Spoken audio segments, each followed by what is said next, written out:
J'ai commencé la réunion. Je pense qu'on peut commencer. Commence dès maintenant. Bonjour à tout le monde. On vous accueille aujourd'hui pour le webinaire de lancement du premier livre blanc sur la cyclo-logistique au Québec. On vous rassemble sous le thème Décarboner le Québec, une livraison à la fois.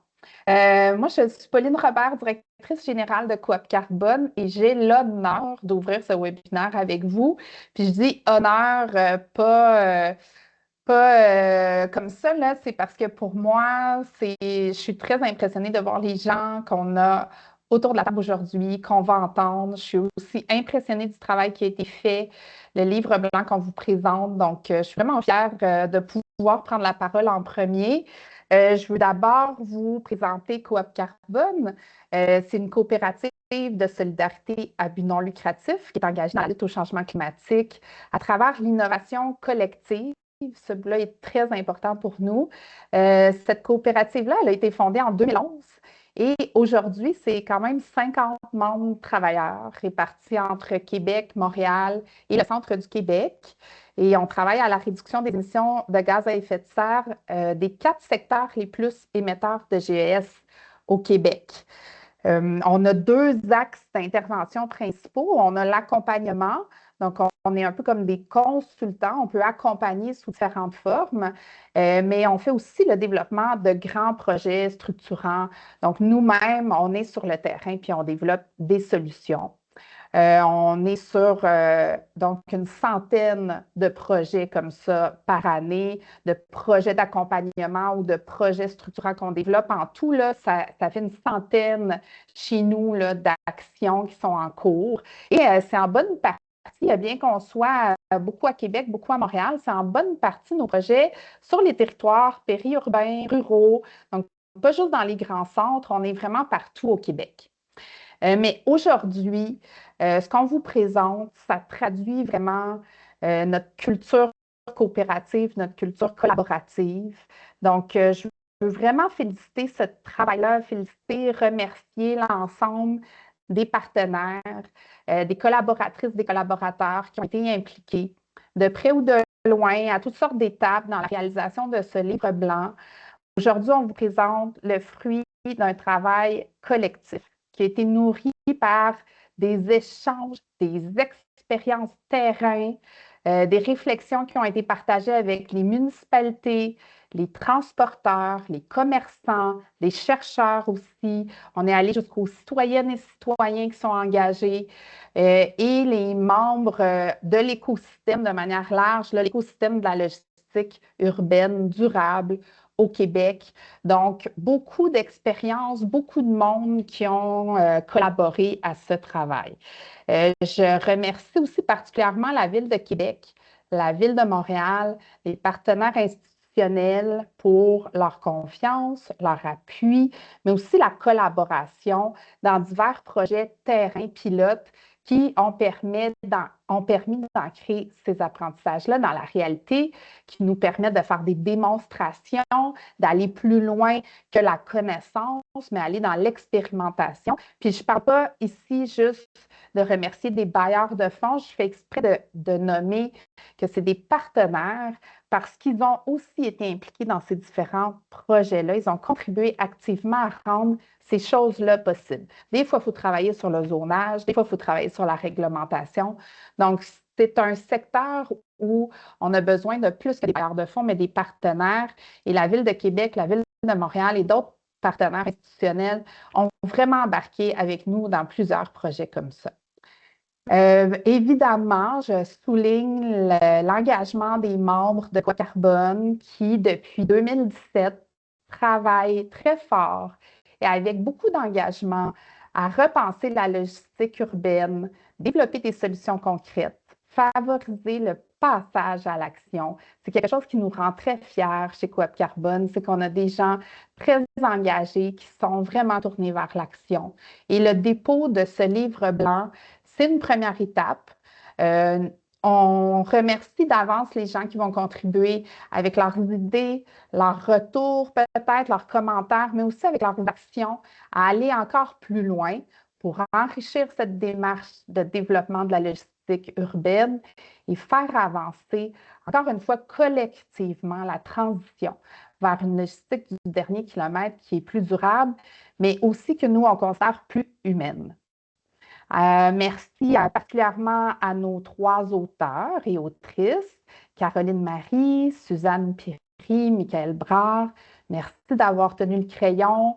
Je sais que des fois, justement, on aime beaucoup être dans l'action. On est des gens de projet, d'entrepreneuriat, puis des fois, on s'arrête et on couche sur papier les résultats. Donc, ça nous sort un peu de notre action qui est peut-être plus naturelle, mais merci d'avoir fait ce travail-là. Merci d'avoir partagé votre connaissance. C'est aussi un choix qu'on a fait, hein, de dire maintenant tout ce qu'on a acquis, mais on veut le mettre à profit pour les autres pour que ça aille encore plus loin. Donc, c'est un choix aussi stratégique qu'on a fait. Vous avez contribué à livrer cette proposition. Merci Kim aussi, Kim Rousseau, qui a orchestré tout ce développement-là et aussi aujourd'hui le lancement du livre blanc. Donc, ce sont toutes des personnes qui ont travaillé encore un petit peu plus fort que tous les autres. Merci beaucoup. Et je vais passer la parole à l'animatrice de la journée. C'est Gabrielle Anctil. Vous la connaissez peut-être parce qu'elle est journaliste et animatrice. On peut la lire, mais on l'entend aussi. On la lit dans Le Devoir, Vélomag, Québec Science. On l'entend à moteur de recherche sur les ondes d'ici Radio-Canada Première. Alors, bienvenue à toutes et à tous et bienvenue, Gabrielle. Merci beaucoup. Merci Madame Robert. Bon, alors plongeons. L'intention, évidemment, ce midi, c'est de réunir les acteurs du milieu pour partager les enjeux, les opportunités, les conditions de succès de la cyclo-logistique. On va avoir 3 intervenantes et intervenants. Tout d'abord, Caroline Marie de Coop Carbone qui va nous présenter les grandes lignes du livre blanc.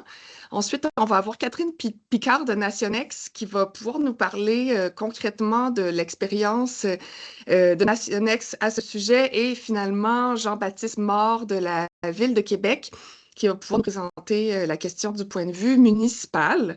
Et à la toute fin là, de l'heure, on va avoir une période de questions. Si vous avez des questions à tout moment, dans le haut de votre écran, là, il devrait y avoir une petite icône le Q&A. Ça, c'est l'espace dans lequel poser vos questions.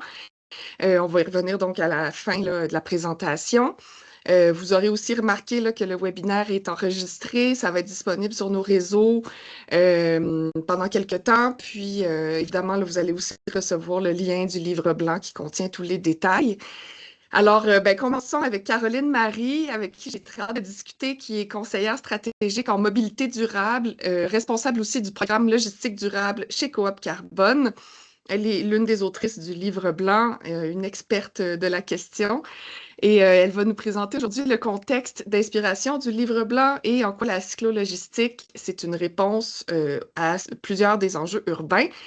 Donc, Caroline, peut-être pour commencer de façon large, là, mettons la table, à quoi ça ressemble la logistique de livraison en 2025? Oui, bonjour Gabriel, bonjour à tous. On va dire, quand on parle de livraison, déjà, de quoi on parle? On va parler souvent ce que dans le jargon on appelle le dernier kilomètre, c'est-à-dire le dernier trajet d'un bien de consommation, d'un bien marchand qui va se rendre à sa dernière destination. Donc cette livraison, elle est pas mal tirée par le commerce en ligne. Et puis vous le savez, le commerce en ligne a plus que doublé dans les dernières années, notamment avec la pandémie. Ce commerce en ligne suppose qu'il y ait une livraison à domicile, ce qui va entraîner bien sûr des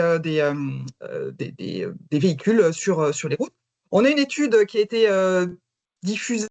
publiée en 2025, qui estimait qu'il y avait à peu près 900 000 livraisons par jour à Montréal, enfin dans le Grand Montréal. Donc c'est énorme quand on y pense. Donc les 2/3, c'est quasi des biens de consommation, donc vraiment directement ce à quoi on pense dans le commerce en ligne, mais il y a aussi les repas préparés, les journaux et les produits alimentaires. Donc tout ça, ça va générer de la livraison à domicile, donc des camions qui vont se rendre directement à votre porte. Et ça, ça a des effets sur sur la société. On sait qu'à peu près, on dirait on tourne autour de 10-15% d'électrification des flottes. Donc, c'est des vannes thermiques qui viennent dans les quartiers résidentiels, alors qu'auparavant, la logistique était quand même cantonnée sur les aspects commerciaux et industriels. Et ça a des conséquences sur la société. Là, je vous ai mis un petit graphique. Plus on a de véhicules sur les routes et dans les quartiers, on augmente les émissions de gaz à effet de serre et les pollutions atmosphériques. On augmente la congestion et les entraves. Je ne sais pas si vous avez vu, mais Montréal est passé numéro 1 au Canada en termes de congestion. Les Montréalais passent 63 heures dans le trafic. Super. Donc, imaginez un livreur, c'est du temps de travail passé dans le trafic, c'est une perte.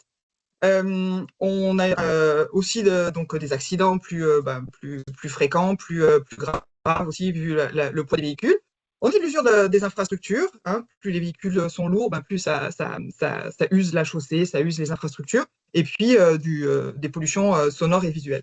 Donc, j'ai mis les ratios, mais il faut penser que d'envoyer un camion livré à domicile, ça entraîne toutes ces conséquences pour la société.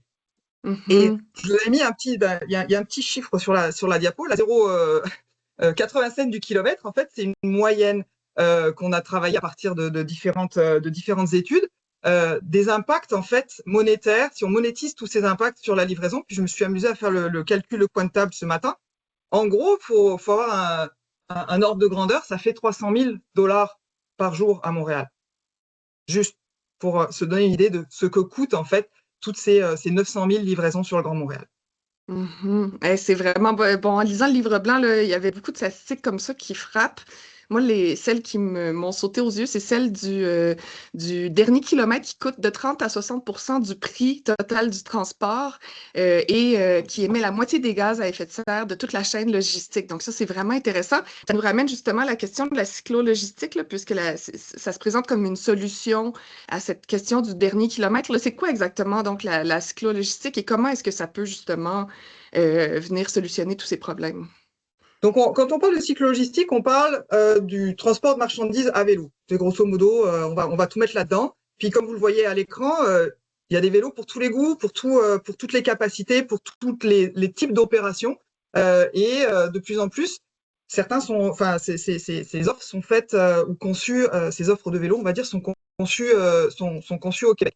Et nous, ce qu'on voulait par rapport au constat en fait des impacts du dernier kilomètre de la logistique urbaine, c'est de se dire, en fait, est-ce qu'il y a des solutions qui existent, qui sont clés en main ou en tout cas qui sont prêtes? On n'est pas dans l'innovation technologique hyper pointue qui arrivera dans 10 ans.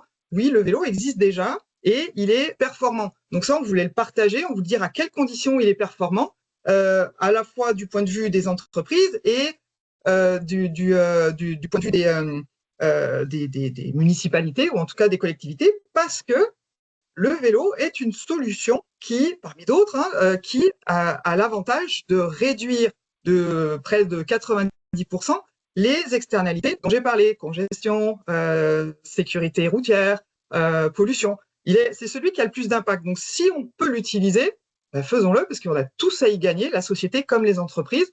On a fait là aussi des calculs si on voulait parler de décarbonation.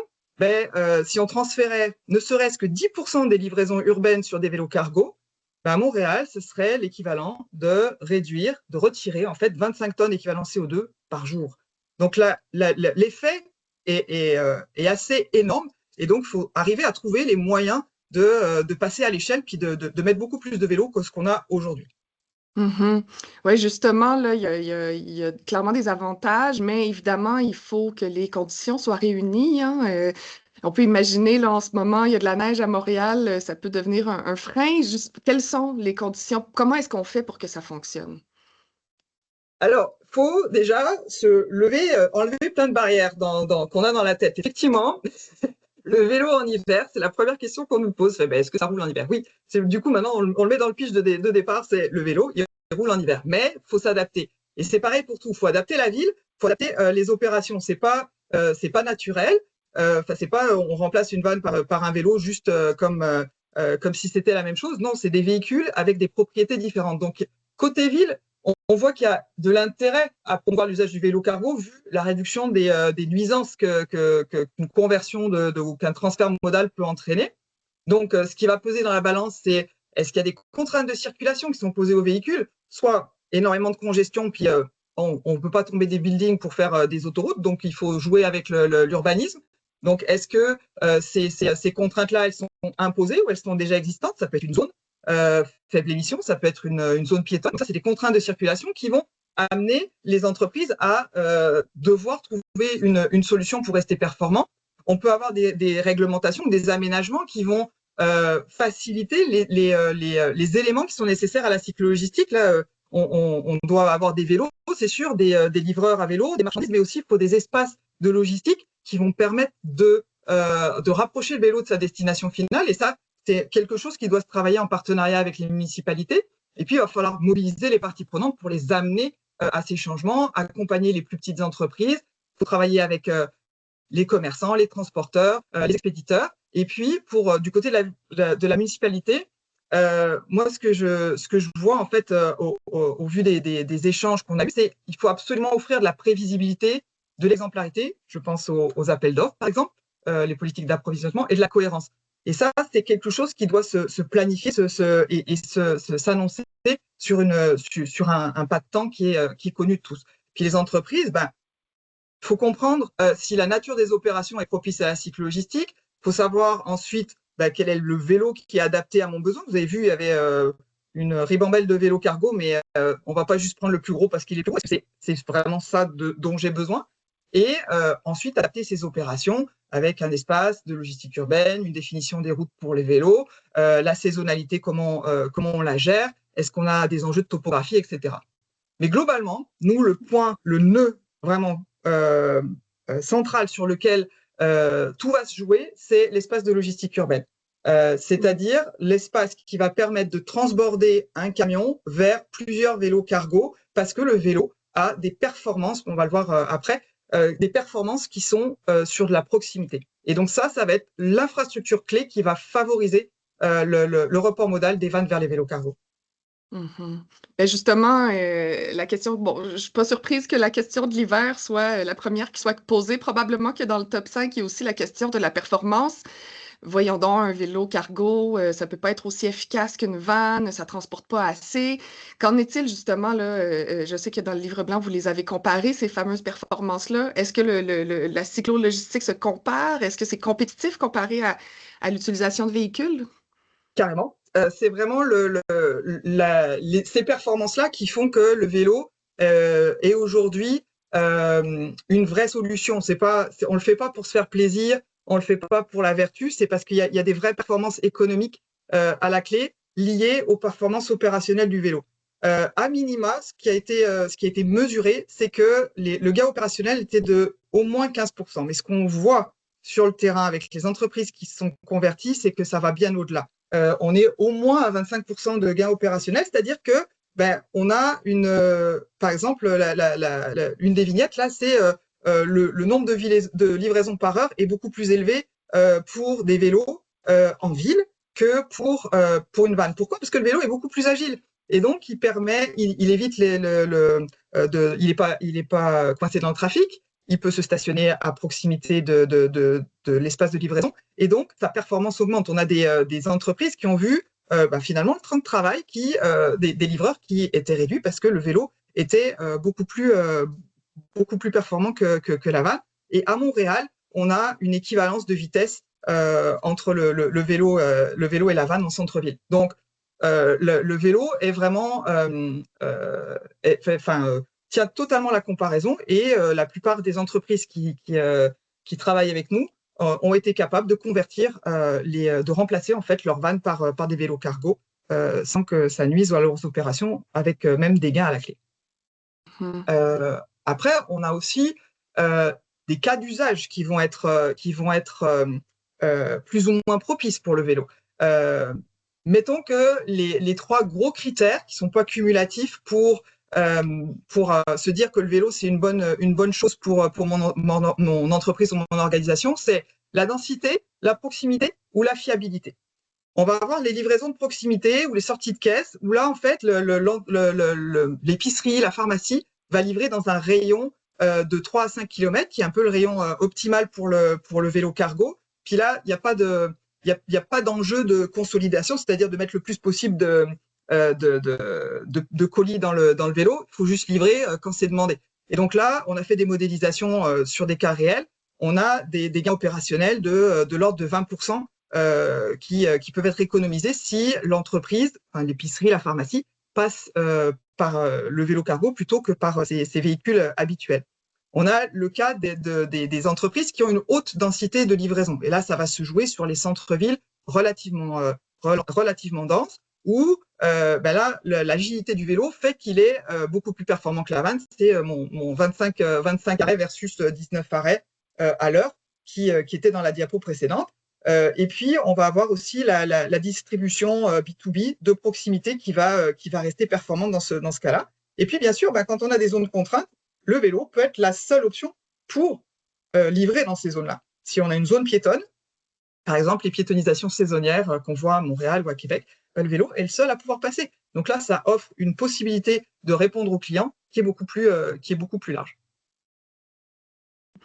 Du point de vue citoyen ou peut-être du point de vue de l'aménagement urbain, quel est le résultat là, de la cyclo-logistique?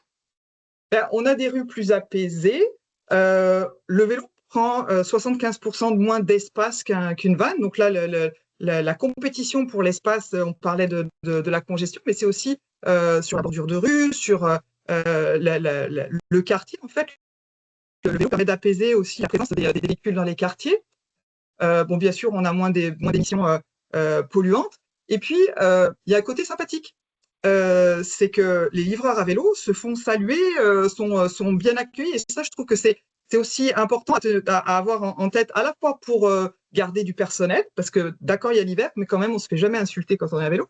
Et ensuite, on a quand même ce côté beaucoup plus de proximité humaine via le vélo. Donc, c'est quand même des impacts aussi humains qui sont positifs. On se rapproche du facteur, finalement. Exact. Ouais.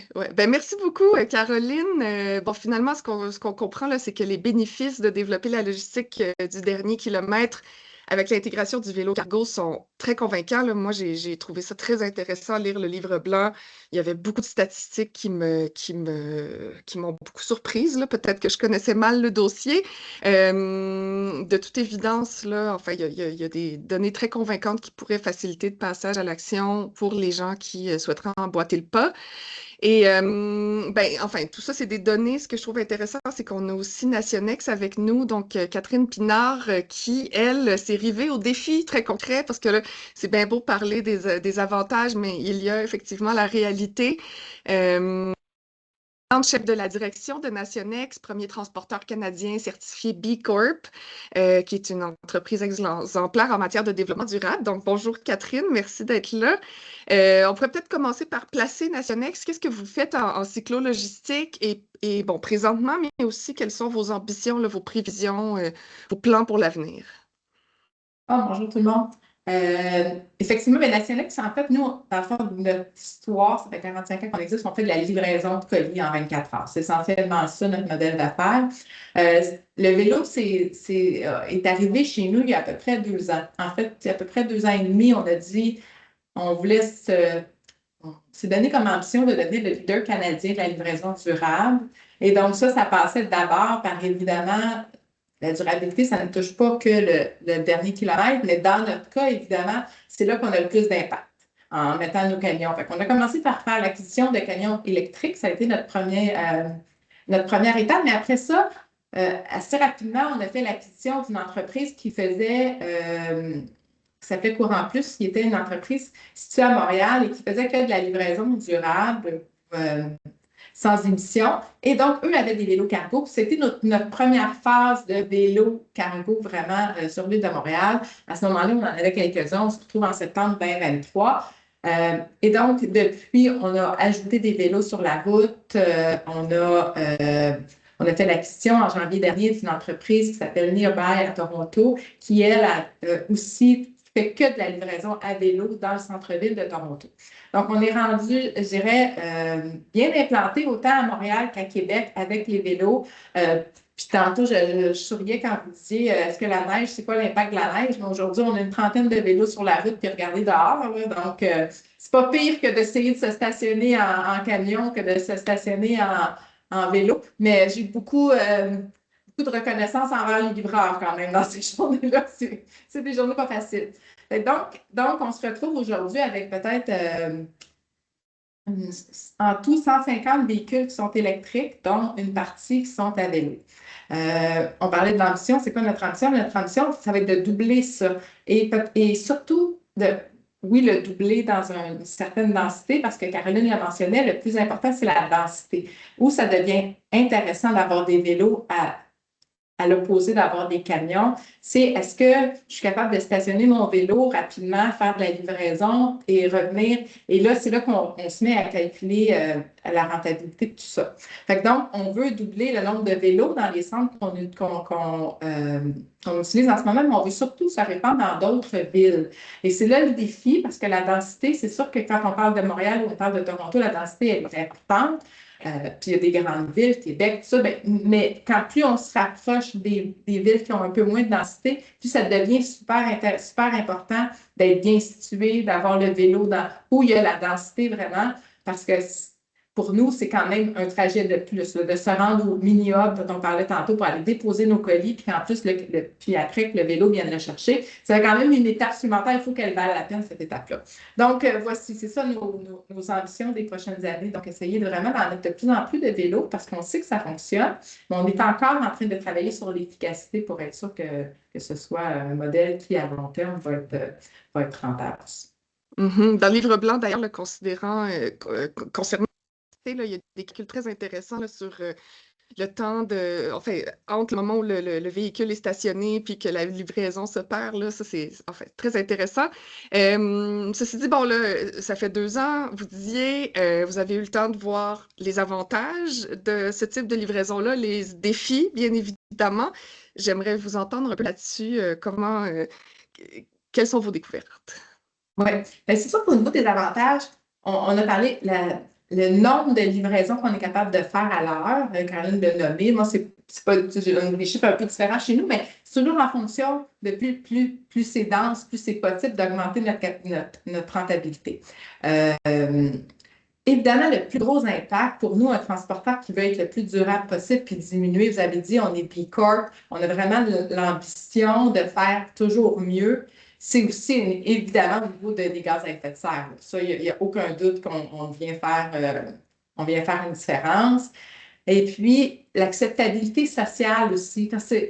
On me parlait au salut notre livreur, mais effectivement, au niveau de la clientèle, mettons que j'élargis ça, la clientèle est intéressée de se faire livrer à vélo. Je parle du consommateur final. Nos clients qui envoient aussi, ça devient une option qui est intéressante. Quand on leur offre la possibilité de faire de la livraison à vélo dans des quartiers résidentiels, ça devient super intéressant. Puis je pense que ça donne aussi une belle image de l'organisation, puis surtout pour nous, de notre client qui nous donne cette livraison-là. C'est un avantage pour le détaillant parce qu'il offre un produit que les autres n'offrent pas nécessairement. C'est ça. Au niveau des avantages, je pense que c'est sûr qu'il y a des défis qu'on rencontre qui sont quand même importants. Le plus gros pour nous, c'est on fait de la livraison autant en commerce en ligne, mais aussi dans des commerces. Donc, B2B, B2C, là, pour ceux qui sont familiers avec notre domaine. Donc, c'est sûr que quand on se retrouve à un seul emplacement, puis là, on a des boîtes de papier, par exemple, puis j'ai 10 boîtes de papier à livrer. Dans un vélo, ça prend de la place, c'est lourd, c'est pas ce qui est le plus rentable. Donc, c'est de venir faire le bon choix de produits, ce qu'on met dans le vélo versus ce qu'on met dans le camion, versus on ne veut pas se déplacer sur la rue, je ne veux pas avoir un camion et un vélo en même temps sur la même rue. Fait que tout ça, être capable de bien gérer la dynamique, ça se fait livrer des boîtes de papier, mais à un certain nombre. Je ne peux plus, si j'ai, mettons, 20 boîtes dans un magasin, ce n'est pas le vélo qui va être la bonne solution. Ça se fait très bien pour ce qui est de tout ce qui est commerce en ligne. Donc, des fois, la densité, puis des fois, on s'est retrouvé dans des zones piétonnières, mais il y a plus de commerce qu'il y a vraiment d'individus. Donc, oui, c'est fermé, puis oui, on peut y aller en vélo, mais dans le fond, on serait mieux de faire nos livraisons dans les commerces, mais le vélo, c'est pas nécessairement ce qu'il y a de mieux. Fait qu'il faut être aussi faut être aussi près de la population. Mais quand on arrive dans une tour de condo, ça c'est super, on est bien installé. Mais, bref, le plus difficile, je pense que c'est le mix, de trouver la bonne solution pour faire le bon choix de transport pour se rendre à destination. L'autre défi qu'on vit, c'est sûr, ça demande des ressources humaines qui ont envie de faire ça. C'est tout un défi quand même, pédaler à tous les jours. Puis c'est surtout le beau temps, mauvais temps, parce que les gens qui font ce métier-là aiment pédaler. C'est pas tant ça l'enjeu, mais quand il fait froid comme aujourd'hui, c'est quand même, ou quand il fait très chaud aussi. Là. Fait que la partie ressources humaines aussi. Et c'est sûr qu'on a besoin d'infrastructures. De notre apprentissage, il faut qu'on soit vraiment super bien localisé. Caroline l'a mentionné, c'est le nerf de la guerre. Il faut être bien localisé. Il ne faut pas non plus avoir 20 locations parce que sinon, on se perd dans juste aller porter nos colis partout. Le vélo est super rentable, mais il peut faire, mettons, je veux rentrer 50, 60 colis dans mon vélo. Mettons, après 2h30, 3 heures, il est fini. Il faut qu'il revienne me chercher. Puis pour repartir, ça aussi, ça fait partie aussi des défis qu'on peut vivre. Bon, c'est sûr que je pense pas que c'est un défi, mais l'accompagnement des villes est super important dans la façon dont, est-ce que la ville elle est ouverte à faire affaire avec les vélos, parce que ça demande quand il faut des pistes cyclables, il faut que ce soit déneigé. Donc, il y a tout cet aspect-là là, qui est aussi sans être une grande contrainte, qui est quand même un défi. Ben, ça touche un peu à la question que je voulais vous poser par la suite, là, c'est-à-dire est-ce que les autres instances, incluant municipales, mais de façon plus large, qu'est-ce qui pourrait faire avancer davantage la cyclologistique? Qu'est-ce qui pourrait vous encourager, vous et évidemment vos compétiteurs, là? Est-ce que les municipalités pourraient offrir des incitatifs, changer des réglementations, d'autres paliers gouvernementaux? Qu'est-ce qui vous manque là, pour aller encore plus loin? Je pense qu'il faut un alignement. Puis là, de par tous les paliers de gouvernement, parce que là, on parle du municipal, mais c'est partout, là, de venir nous aider.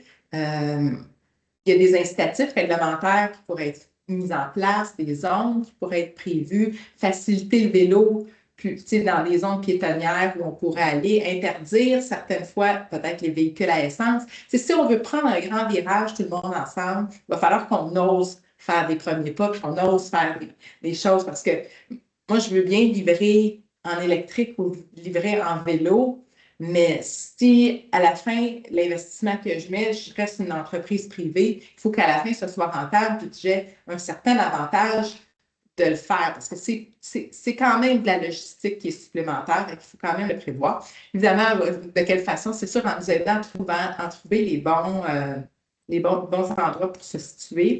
Puis je pense que la plus grande chose, puis nous, on est une entreprise québécoise, on veut faire une différence, mais on a besoin de s'asseoir avec les acteurs, parce que des fois, les acteurs partent dans une direction, mais nous, on vit le terrain, puis je pense que toute la collaboration devient super importante, parce qu'on veut partager ce qu'on a vécu, puis nos défis, tout ça, pour être capable de dire, bon, où est-ce que ce serait le plus pertinent de s'installer, comment ce serait le plus pertinent que la ville puisse nous aider. Et toute la partie aussi collaboration en tout ça pourrait nous aider. Et évidemment, là, ça, j'essaie de le répéter, mais dans tout ce qui est les grands donneurs d'ordre, il faut qu'il y ait un avantage de faire une livraison zéro émission. En ce moment, j'ai l'impression qu'on parle beaucoup d'un côté, mais que quand il y a le temps de le mettre officiellement, ça devient plus contraignant. Puis des fois, c'est juste pas les mêmes acteurs, les mêmes personnes. Mais c'est peut-être pour ça, il n'y a peut-être pas nécessairement gens qui se parlent dans la municipalité ou provinciale ou fédérale. Mais si on veut encourager tout ce qui est diminution de gaz à effet de serre, il faut qu'on l'encourage partout, puis qu'on soit les premiers à lever la main et à dire, OK, dans les appels d'offres, il y a un avantage au moins de considérer une entreprise qui le fait. Donc, ça, je pense, pourrait nous aider au Très niveau intéressant. réglementaire. Merci beaucoup. Ben, on a justement sur l'appel quelqu'un qui représente le côté municipal va pouvoir avoir son son de cloche. Merci beaucoup, Catherine, d'avoir partagé votre expérience. Très, très intéressant. Et donc, ben justement, on se tourne vers Jean-Baptiste Mort de la Ville de Québec, qui a vraiment joué un rôle tout à fait moteur, et là, je dis ça sans un mauvais jeu de mots, dans le dossier de la cyclologistique dans la capitale. Alors, Jean-Baptiste, ben, peut-être commencer par justement là, pour expliquer aux gens qui ne connaissent pas les projets que la Ville de Québec a menés. Pourriez-vous nous faire un petit tour d'horizon, les avancées réalisées jusqu'à maintenant à Québec? Oui, bonjour. Merci d'abord de nous donner l'opportunité de pouvoir échanger. Je trouve très intéressant de voir que des initiatives comme la cyclogistique, la livraison par vélo se déploient de plus en plus en ville. On apprend tous au fur et à mesure, puis tout le monde est bien volontaire à développer de plus en plus ce type de logistique. Nous, évidemment, comme régulateurs de l'espace urbain, ben, on est dans l'aspect plus facilitateur que nous-mêmes, on ne fait pas de livraison. Donc, on doit préparer, on doit mettre la table pour pouvoir opérer de façon efficace ce nouveau type d'activité. Et donc, ben, ce qu'on fait le mieux dans une ville, c'est de planifier. On planifie beaucoup, on a beaucoup de programmes dans lesquels on peut venir donner vie finalement à ces nouvelles réalités. On saisit toutes les opportunités pour pouvoir inscrire ces initiatives-là, ces nouvelles initiatives dans nos visions ou dans nos planifications. Que ce soit dans des programmes d'accélération ou de transition en action climatique, que ce soit au niveau de la planification des exercices qu'on fait avec le domaine commercial, ou plus particulièrement dans le cadre de la vision de la mobilité active, qui est une vision qui touche l'ensemble de la mobilité active, donc évidemment la mobilité utilitaire, la mobilité de loisirs, mais aussi tout ce qui concerne la cyclo-logistique, comment on peut venir inscrire une vision et des actions qui viennent à faciliter ce type d'activité-là. On a aussi des volets un peu plus réglementaires dans lesquels on peut donner plus de place, une reconnaissance aussi à ce type d'activité, notamment en lien avec la sécurité routière, donc les stratégies de sécurité routière, comment on peut améliorer l'interface entre les vélos et les autres usagers de la route, peu importe leur usage. Et évidemment à toutes les autres échelles sur lesquelles on travaille, parce que travailler au niveau de la ville, c'est pas uniquement travailler au niveau de la rue, c'est aussi travailler au niveau évidemment de notre municipalité, mais aussi au niveau régional.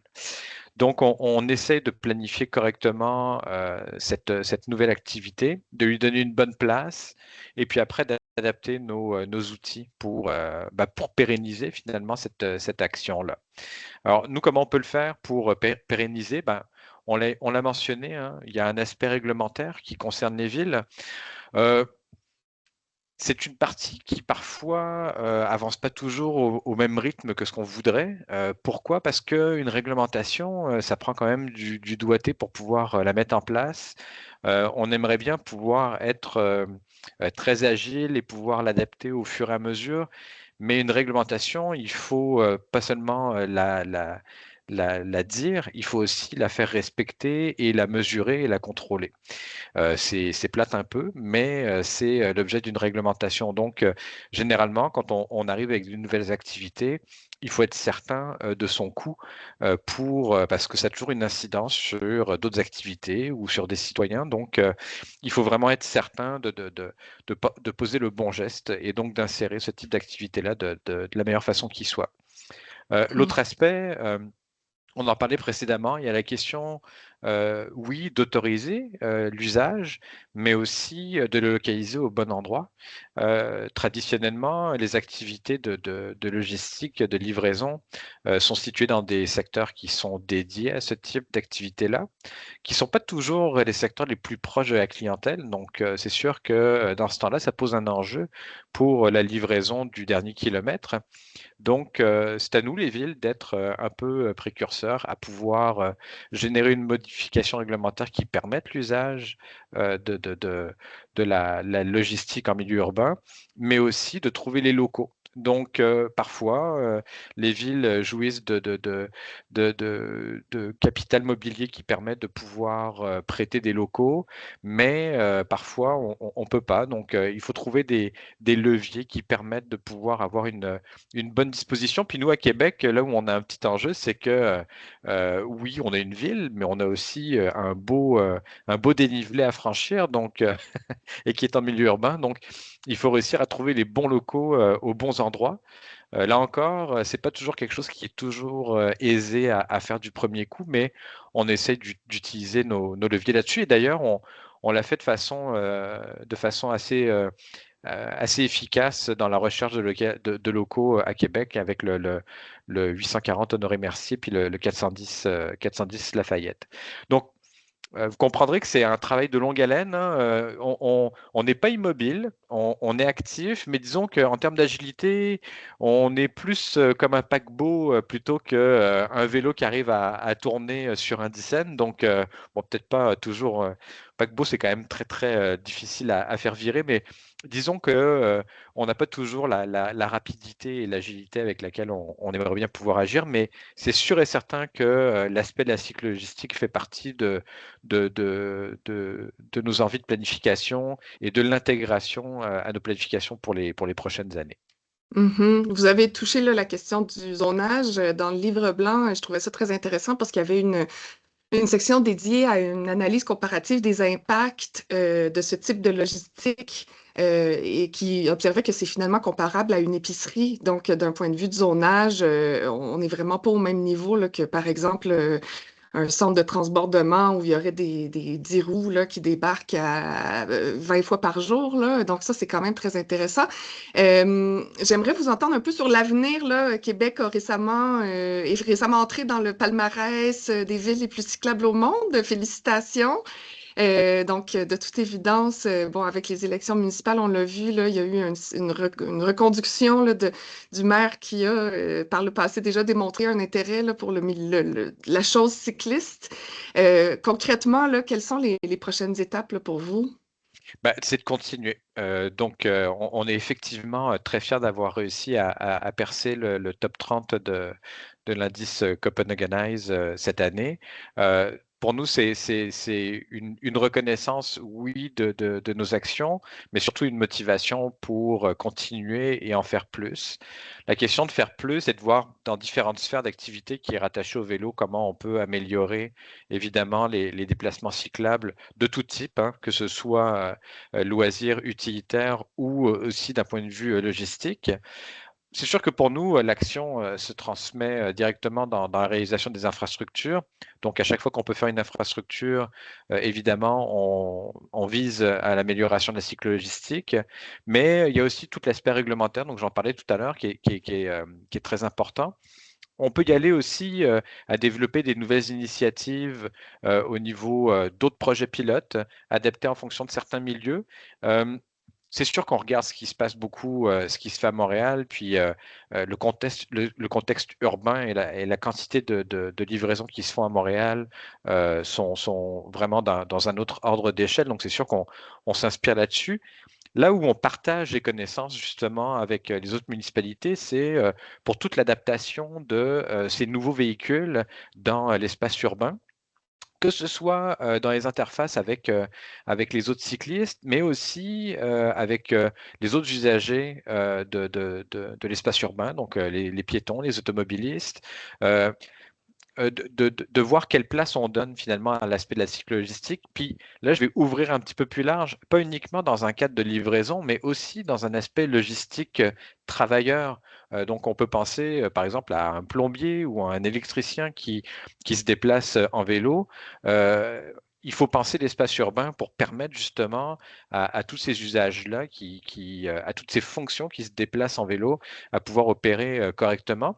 Et c'est une nouvelle donne. Donc, il faut se donner le temps de pouvoir intégrer ces usages-là dans l'espace actuel et aussi lui donner, on va dire, une une pertinence, une raison d'être dans tout l'aspect de la réglementation provinciale, notamment auprès de la SAC, pour voir comment on peut venir gérer ou réglementer la taille des véhicules, leur poids, leur disposition, l'encombrement qu'ils génèrent.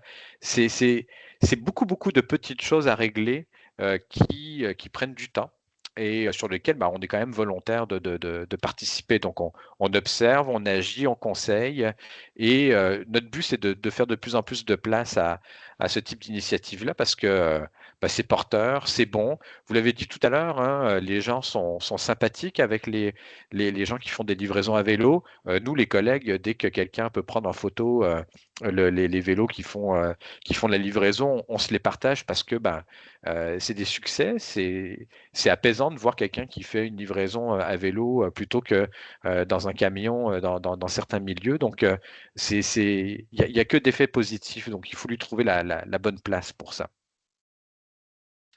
De manière, vous parlez là, de la multiplicité de petits changements là, de manière, en fait, plutôt là, quand on parlait, plutôt je me faisais la réflexion que on le sait que les avancées en termes d'infrastructures, tout ça dépendent aussi de la présence de cyclistes et finalement la cyclo-logistique vient augmenter le nombre de cyclistes sur les routes et donc vient rendre inévitable là, l'amélioration des infrastructures, des réglementations, etc. là. Donc, très intéressant. Ben, merci beaucoup. Ça nous amène à la période de questions. Là, j'en ai vu quelques-unes passer. Je vais consulter la liste des questions qui m'ont été envoyées. Alors, on a une question sur les performances et les différences entre les vannes et les vélos qui seraient constantes au cours de l'année. C'est une question de Xavier Faure. Donc, est-ce qu'on a comparé les performances en hiver, évidemment, ça revient toujours, Caroline? Donc la performance du vélo cargo en hiver, elle est moins élevée qu'en été, c'est sûr, mais la performance des vannes aussi. Donc grosso modo, l'écart reste toujours en faveur du vélo, même si on va dire la cote de performance, elle baisse en hiver. Donc on n'a pas d'enjeu en fait de se dire c'est plus ou moins, enfin ça n'est plus valable en hiver. Pour l'hiver, c'est ce que disait Catherine, c'est qu'il faut faire des recrutements avec des personnes qui sont prêtes à pédaler 4 saisons. C'est plus les mêmes bassins de recrutement que pour la livraison classique en van. Ça va plutôt être ça. Mais sinon, le côté performance, il va rester toujours en faveur du vélo parce que faut toujours penser que ce qu'on voit comme une montagne pour le vélo, en fait, ça impacte aussi les autres véhicules. Vous le voyez même dans vos autos en hiver ou une journée comme hier, c'était galère pour tout le monde. J'ai vu Catherine faire un petit pouce. J'ai l'impression que c'est une expérience vécue chez Nationex. Oui, je suis tout à fait d'accord que de toute façon, oui, c'est moins performant, mais tout est moins performant quand il y a de la neige comme aujourd'hui, là. Donc, c'est pas un enjeu. On a une seconde question de Pierre-Marie Legrain qui s'adresse à Catherine Pinard, justement, concernant les centres multimodaux. Et là, je lis là, les hubs, cases type boîte à lettres et commerce dépôt. Est-ce que c'est quelque chose que vous envisagez? Est-ce que c'est une option qui est étudiée? Quel est votre point de vue là-dessus? Excellente question. Effectivement, c'est vraiment quelque chose qui vient se joindre ou compléter le service à vélo ou en camion. Par exemple, en ce moment, à Toronto, on a un point de dépôt là, qui est un Penguins, là, qui est du monde qui font ça dans la vie. Puis nous, nos livreurs, à la fin de la journée, vont aller porter ce qu'ils n'ont pas de garde de livrer là. Pour moi, il y a deux facettes super importantes dans tout ce qui est casier intelligent de ce type-là. Dans les grandes villes, c'est pour la sécurité souvent, parce que c'est bien difficile de laisser un colis à l'entrée d'une tour d'immeuble. Là. Puis là, au niveau de la sécurité, c'est complexe. Donc, ça vient au moins sécuriser le colis dans un endroit qui est sécuritaire où la personne peut se rendre normalement à pied ou dans un rayon assez rapproché. La deuxième fonction, qui est un peu plus large, c'est dans les villes ou les villages qui sont un peu plus éloignés. Comment est-ce qu'on est capable de ne pas faire les 30 km qu'il faut pour se rendre nécessairement chez quelqu'un? Puis c'est sûr que ça, il y a quand même un changement de mentalité, mais il y a il y a des commerces où les gens vont à toutes les semaines, de toute façon, les épiceries, les pharmacies, tout ça, qui sont dans un centre X. Et donc, les casiers intelligents peuvent devenir super intéressants là aussi, parce que ça va éviter, quand on veut réduire le nombre de kilomètres qu'on fait en camion, parce que là, ça, c'est pas en vélo, là, mais ça, les casiers intelligents vont devenir super intéressants. Fait que pour moi, ils ont deux fonctions qui sont différentes en zone urbaine ou en zone plus dans les villes éloignées, là. Mhm. On a une troisième question concernant les livraisons d'épicerie. J'aime bien cette question. Est-ce qu'il y a des vélos cargo avec 3 zones pour que les produits soient transportés en respectant leurs caractéristiques? En hiver, c'est facile de garder quelque chose congelé, peut-être moins à 40 en plein milieu de l'été. Comment ça fonctionne des livraisons d'épicerie dans ce contexte-là? Est-ce que la technologie, enfin, les bacs existent à ce niveau-là?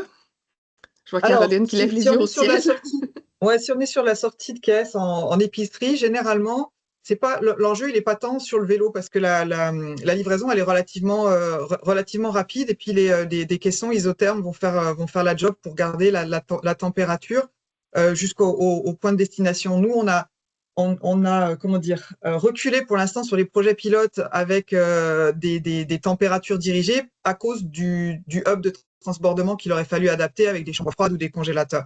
Et donc, ça faisait un investissement pour un projet pilote qui était trop élevé. Mais on sait que c'est possible de le faire. Ça se fait très bien en Europe. On a des acteurs sur le terrain là qui font de la livraison de produits qui ne peuvent, à 40 degrés, ne peuvent vraiment pas sortir de la température dirigée, par exemple la livraison de poissons. Mais ça reste dans des caissons isothermes avec de la glace, de la glace dedans, puis ça peut durer, enfin ça peut tenir 4 heures. Donc la question de cloisonner, enfin d'avoir des caissons avec les 3 types de température, pour l'instant, c'est pas une urgence pour livrer en épicerie parce que le simple fait d'isoler est suffisant. Mhm, mhm. Du côté de Nationex, est-ce que c'est une réflexion que vous avez? Non, pas du tout. Non. Non. Puis on fait de la livraison de bois repas là, préparés. Puis c'est le même principe, là. C'est vraiment des genres de glacières par lesquelles c'est possible. Fait que non, on n'a pas. J'ai jamais entendu ça, peut-être que ça existe, là, mais nous, on n'est pas dans le réfrigéré non plus. C'est pas notre type, on n'a pas de camion réfrigéré non plus. Fait que c'est sûr que ça ne fera pas partie de notre développement. Mhm, mhm. On a une quatrième question qui est un peu tangentielle, mais qui a été citée là, comme incitatif aux livraisons en vélo, là. Est-ce qu'il serait possible de voir des zones zéro émission au Québec comme en Europe? Est-ce que quelqu'un ici a une idée de si quelque chose à ce niveau-là est en développement? Alors oui, il y a pour parler de Montréal, ça a été quand même des discussions qui sont en cours depuis plusieurs années. Nous, on travaille avec l'Université de Concordia là, pour travailler des modélisations sur les impacts d'un zonage à plusieurs, savoir quels seraient les zonages les types de zonages qui auraient le plus d'impact. Donc faible émission, zéro émission, piétonne, pour favoriser soit les véhicules électriques, soit le vélo cargo. Donc les réflexions sont en cours, mais après c'est une décision politique et on sait que nous, les données qu'on va pouvoir produire sont des outils d'aide à la décision. Ça peut être des arguments, mais c'est le politique qui va prendre une décision par rapport à ça.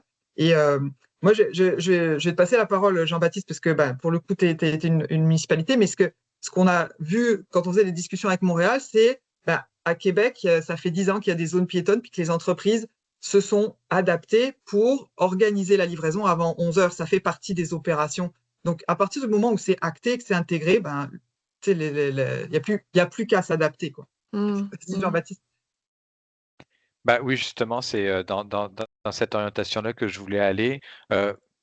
On peut, sans forcément tout de suite aller dans l'édiction d'une zone à zéro émission, qui serait effectivement l'idéal, quand même porter des actions en apaisant la circulation ou en l'éliminant à certains endroits. Et les endroits où on a de la circulation piétonne peuvent être parfois des endroits où il y a beaucoup de commerce, hein, dans le Vieux-Québec, notamment l'été, il y a beaucoup de commerce à cet endroit-là. Donc, les industries s'adaptent. c'est un chemin qu'on doit faire aussi main dans la main avec, justement les gens d'affaires, hein, parce que c'est quelque chose qui est quand même assez important en termes de changement de fonctionnement. Mais globalement, on arrive à le faire en rendant piétonnes certaines rues ou en ayant des rues partagées aussi, des rues dans lesquelles la circulation de transit est apaisée. Donc, c'est tous des éléments qui, en termes d'intervention, favorisent la cyclo-logistique. Mhm. Merci. La question suivante, quelles mesures pourraient être mises en place pour inciter la cyclo-logistique pour les bâtiments industriels? Est-ce qu'il existe une marge de manœuvre pour changer le mode de livraison au final? Je sais pas. Alors là, on va voir, en fait, ça dépend. Un gros immeuble qui aurait 100 adresses à livrer, ben, en fait, ce que les études vont montrer, c'est que vous voulez une vanne qui fait un arrêt puis qui remplit un casier en bas. Donc ça dépend vraiment de la manière dont on conçoit en fait ce type de livraison, puis qui va livrer à ces adresses-là. Par contre, ce qu'on voit, c'est, puis je trouve le PUM, là, le plan d'urbanisme et de mobilité de Montréal, commence à concevoir en fait les nouveaux quartiers pour prévoir des espaces de logistique urbaine qui éviteraient aux vannes de livraison de rentrer, puis finalement d'avoir des services locaux de conciergerie ou de livraison organisée. Donc c'est des choses qui sont à penser aussi pour que les espaces résidentiels puissent accueillir les véhicules qui vont faire la livraison. Parce que ça n'a pas toujours été conçu pour. Donc il y a vraiment, disons, il n'y a pas une seule réponse pour tous les cas de figure. Ça dépend beaucoup de où ça se situe, puis combien il y a de portes là-dedans. Mhm. Bon, ça continue, j'aime ça. Quand il y a beaucoup de questions, c'est bon signe. Ça veut dire que les gens ont trouvé ça intéressant puis qu'ils continuent à y penser. Quelqu'un qui soulève le fait qu'en France, il existe des subventions pour les colis livrés en mode zéro émission. Comment est-ce qu'on fait pour avoir ça ici? Alors en France, c'est un dispositif qui s'appelle Colis Active et qui est financé par un équivalent, je mets des gros guillemets, d'une taxe carbone. C'est les certificats d'économie d'énergie.